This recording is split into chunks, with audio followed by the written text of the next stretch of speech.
जैसा कि सभी को पता है कि दूसरा नवरात्रा माँ ब्रह्मचारिणी को समर्पित किया जाता है, तो माँ ब्रह्मचारिणी को हमारी तरफ से आज दिल से, तहे दिल से जय माता दी और माता रानी से विश करते हैं कि सभी भक्तों की जो मनोकामनाएं पूरी करे और सभी की जो है ज़िंदगी में खुशियाँ ही खुशियाँ छा जाएं। तो चलिए आज की मॉर्निंग अपडेट में आप लोगों का स्वागत है और शुरुआत कर लेते हैं जो है वीडियो के साथ। और आप लोगों को हम दिखाने वाले हैं कि यहाँ पर किस तरह का आप लोगों को पूरे दिन माहौल देखने को मिलने वाला है, भीड़ देखने को मिलने वाली है, मौसम मिलने वाला है।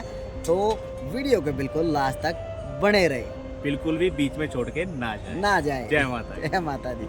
सबसे पहले बात कर लेते हैं कटरा के मौसम के बारे में। तो कटरा के अंदर सुबह सुबह से बहुत ही बढ़िया साफ सुथरा एकदम से कड़ाकेदार धूप देखने को मिल रही है। साथ के साथ हेलीकॉप्टर की सेवा भी हम लोगों को सुबह सुबह तकरीबन 7 बजे से भी पहले चलती हुई आज हम लोगों को देखने को मिल रही है।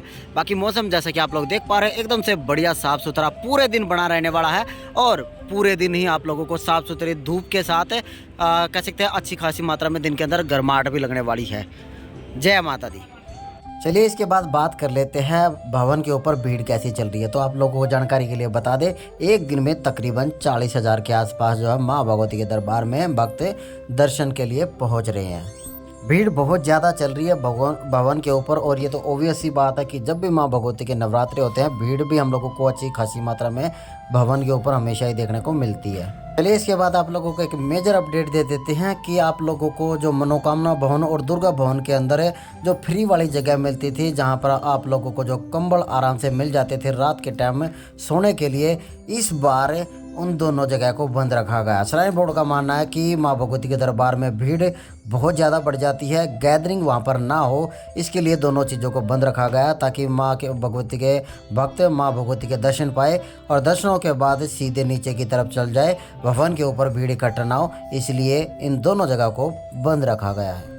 चलिए इसके बाद बात कर लेते कि माँ भगवती के दरबार में जो भक्त जिन भक्तों ने फास्ट रखा है उनके लिए भवन के ऊपर कह लीजिए श्राइन बोर्ड के जितने भी भोजनालय है या फिर जो प्राइवेट भोजनालय वहाँ पर बनाए गए हैं, सभी के सभी जगह आप लोगों को जो है ना, जिन लोगों ने व्रत रखा उनको जो है खाने पीने की सुविधा मिल जाएगी। चाहे ये आलू कह लीजिए या फिर आप लोगों को खीर कह लीजिए, मतलब कह सकते हैं कि आप लोगों को किसी प्रकार की परेशानी नहीं होने वाली है। भवन के ऊपर आप लोगों को सारी की सारी चीज़ें आराम से वहाँ पर मिल जाने वाली है। चलिए इसके बाद आप लोगों को बता दें कि माँ भगवती के दरबार में आप लोगों को दर्शन करने के लिए नवरात्रों के अंदर कितना टाइम लगने वाला है। तो अगर आप लोग नॉर्मली स्काई वॉक से नॉर्मल अंदर लाइन के अंदर लगकर दर्शन करने वाले हैं तो आप लोगों को कम से कम 3 घंटे से लेकर और 5 घंटे के आसपास का समय लगने वाला है। जब आप आरती के समय अगर लाइन में लगते हो तो आप लोगों को कम से कम 5 घंटे के आसपास जो है लाइन के अंदर लगना पड़ेगा। उसके बाद आप लोगों के माँ भगवती के दरबार में दर्शन हो पाएंगे। वहीं बात करते हैं अगर आप लोगों के पास कोई आर्मी पर्सन है घर में, तो आप अगर उसका रेफरेंस से जाते हैं तब भी आप लोगों को कम से कम 2 से 3 घंटे का इंतज़ार वहाँ पर करना पड़ेगा। अगर आप भी माँ भगवती के दरबार में इन नवरात्रों के अंदर भवन पर पहुँच रहे हो और रात के टाइम पहुँच रहे हो तो कोशिश कीजिएगा 12 बजे से लेकर और 3 बजे के बीच में दर्शन कीजिएगा, क्योंकि उसी टाइम आप लोगों को कम से कम भीड़ देखने को मिलने वाली है। बाकी 4 बजे के बाद वहाँ पर आप लोगों को बहुत ज़्यादा लंबी लाइनें मिलने वाली है। चाहे बात कर लीजिए दिन की या फिर कर लीजिए रात की, आप लोगों को बहुत ज़्यादा देर वहाँ पर इंतज़ार करना पड़ने वाला है। अगर आप लोग जल्दी दर्शन चाहते हैं तो आप लोग जो है रात के 12 बजे से 3 बजे के बीच के अंदर दर्शन करें। चलिए इसके बाद बात कर लेते हैं कि जहां से हम एंट्री करते हैं यानी कि फ्रिस्की पॉइंट, देवदर्शनी पॉइंट, यहाँ से आप लोगों को कम से कम एंट्री के लिए 2-2 घंटे 2.5 घंटे का इंतज़ार करना पड़ सकता है, क्योंकि यहाँ पर जो लाइन है बहुत ही लंबी आप लोगों को मिलने वाली है। और ये लाइन सुबह सुबह आप लोगों को जो है देवदर्शनी पॉइंट से घूम के कम से कम 4-5 ऊपर लाइनों तक आप लोगों को देखने को मिलने वाली है। जैसा कि पिछली वीडियो में हमने आप लोगों को बताया था कि श्री माता वैष्णो देवी जो यात्रा रजिस्ट्रेशन काउंटर यानी RFID कार्ड सेंटर है, अब वो कटरा के रेलवे स्टेशन से जो है बाहर की तरफ शिफ्ट कर दिया गया है। तब अब आप लोगों को कटरा रेलवे स्टेशन की बिल्डिंग के अंदर नहीं बल्कि आप लोगों को स्टेशन के बाहर जाना होगा और स्टेशन के बाहर जाकर बिल्कुल टैक्सी स्टैंड के साथ में जो रोड पड़ता है वहाँ पर आप लोगों को जो है RFID कार्ड मिलने वाले हैं। चलिए इसके बाद आप लोगों को बता दें कि क्या भवन पे ठंड लगती है या नहीं लगती है। तो आप लोगों को जानकारी के लिए बता दें कि भवन पे आप लोगों को शाम के 6 बजे के बाद हल्की हल्की ठंड लगना स्टार्ट हो जाएगा और रात के 12 बजे के बाद अच्छी खासी मात्रा में ठंड लगने वाली है। तो वहाँ पर जो फ्री की जगह है वो आप लोगों को नहीं मिलने वाली है। तो या तो आप अपने वहाँ पर रुकना तो खुद कंबल लेकर जाए या फिर आप अपने लिए गर्म जैकेट या गर्म इनर अपने साथ जरूर रखें, क्योंकि भवन पर आप लोगों को रात के टाइम अच्छी खासी मात्रा में ठिठुरने वाली भी ठंड आप लोगों को देखने को मिलने वाली है। रात के 12 बजे से तकरीबन सुबह के 5 बजे तक बहुत ज़्यादा मात्रा में आप लोगों को वहाँ पर ठंड लगती है।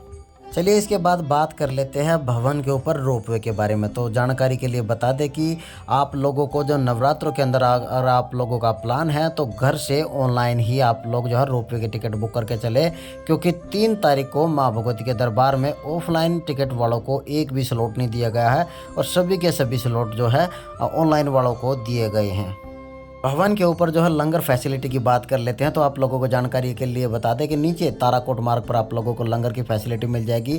प्राचीन रास्ते पे जहां से आप देवदर्शनी पॉइंट से एंट्री करोगे वहां पर आप लोगों को लंगर की फैसिलिटी मिल जाएगी। और अर्धकुंवारी के ऊपर आप लोगों को शीतला भवन जो कि सांझी छत वाले रास्ते पर 50 मीटर के ऊपर है, वहाँ पर आप लोगों को लंगर की फैसिलिटी मिल जाएगी। या फिर कह लीजिए भैरव बाबा के ऊपर भी आप लोगों को लंगर की फैसिलिटी मिल जाने वाली है। और सारी जगह आप लोग फ्री में जो श्राइन बोर्ड के द्वारा जो भोजनालय बनाए गए हैं वहाँ पर खाना खा सकते हैं।